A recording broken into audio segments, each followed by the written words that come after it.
Bismillahirrahmanirrahim. Assalamualaikum warahmatullahi wabarakatuh.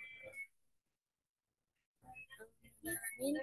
Wabihi nasta'inu ala umuri dunia waddin. Wassalatu wassalamu ala asrofil anbiya'i wal mursalin wa ala alihi wa sahbihi ajma'in.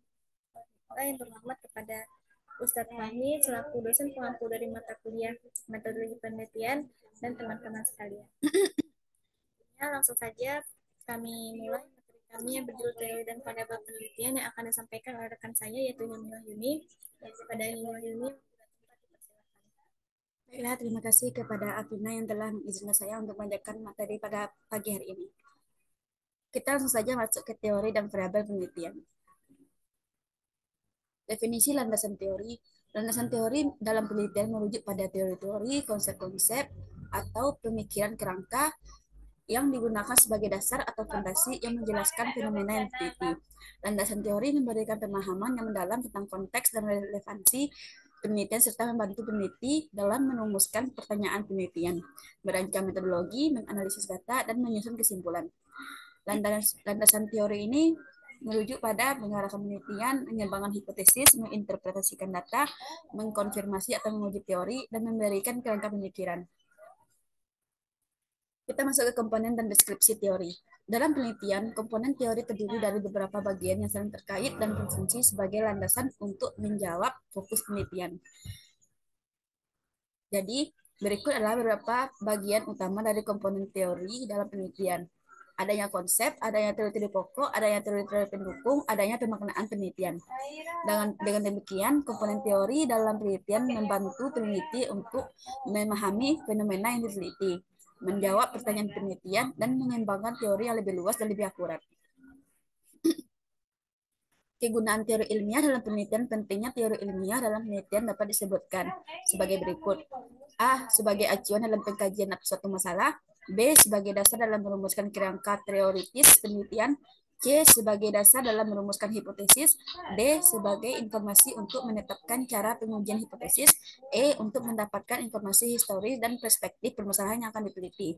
F. Memperkaya ide-ide baru. Dan yang terakhir adalah untuk mengetahui siapa saja peneliti lain dan penggunaan di bidang sama. Kita masuk ke variabel penelitian.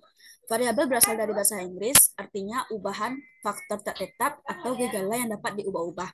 Jadi, variabel dalam istilah dapat diartikan bermacam-macam. Menurut Sigoyono, variabel penelitian pada dasarnya adalah suatu hal yang berbentuk apa saja yang ditetapkan oleh peneliti untuk dipelajari sehingga diperoleh informasi tentang hal tersebut, kemudian ditarik kesimpulannya. Secara teoritis, variabel didefinisikan sebagai atribut seseorang atau subjek yang mempunyai variasi antara satu orang dengan orang lainnya, atau satu objek dengan objek lainnya. Bervariasi berarti pada variabel tersebut mempunyai nilai skor ukuran yang berbeda.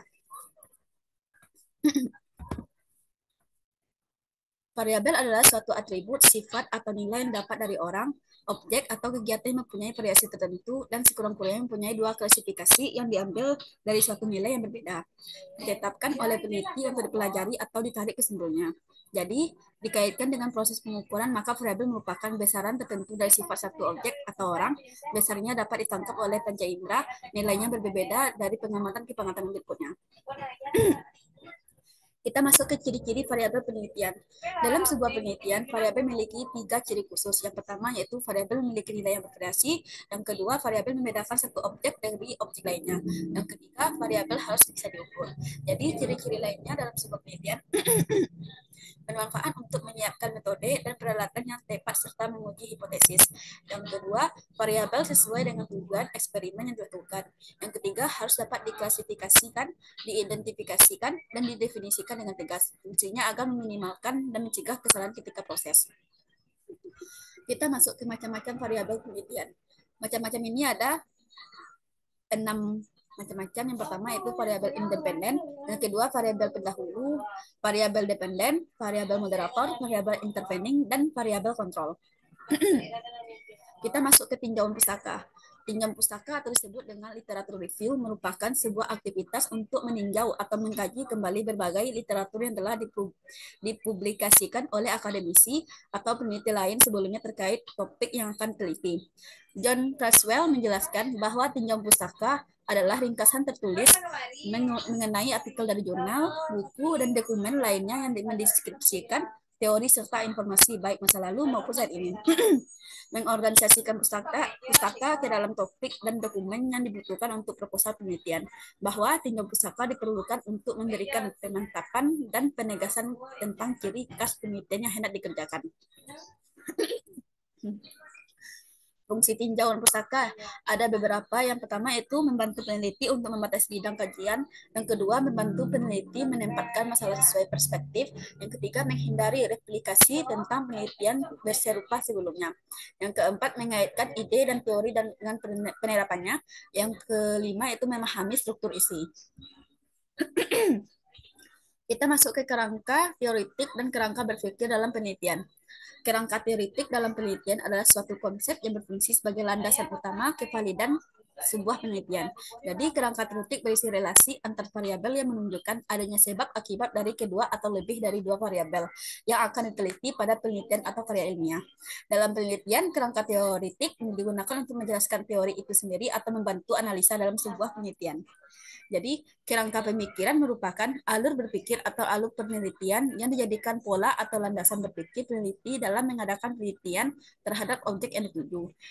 Kerangka berpikir merupakan alur yang dijadikan pola berpikir peneliti dan dalam mengadakan penelitian terhadap suatu objek yang dapat menyelesaikan aras rumus masalah atau tinjauan pustaka. Kita masuk ke definisi operasional. Definisi operasional variabel adalah batasan dan cara pengukuran variabel yang akan diteliti. Definisi operasional atau disebut dengan DO, variabel susun dalam bentuk matrik yang berisi nama variabel, deskripsi variabel, alat ukur, hasil ukur, dan skala ukur yang digunakan. Definisi operasional merupakan penjelasan maksud dari istilah yang menjelaskan secara operasional mengenai penelitian yang akan dilaksanakan. Definisi istilah adalah pengertian lengkap tentang suatu masalah atau suatu istilah yang mencakup semua unsur yang menjadi ciri-ciri utama istilah itu. Baik, terima kasih. Saya kembalikan kepada moderator. Terima kasih kepada Hilma Yuni yang telah menyampaikan materi mengenai teori dan variabel dalam penelitian. Saya selaku moderator, apabila terdapat kesalahan, saya mohon maaf. Dan untuk teman-teman, apabila ada pertanyaan, silahkan di-upload di kolom komentar. Sekian yang dapat kami sampaikan. Billahi taufiq wal hidayah. Wassalamualaikum warahmatullahi wabarakatuh. Waalaikumsalam warahmatullahi wabarakatuh.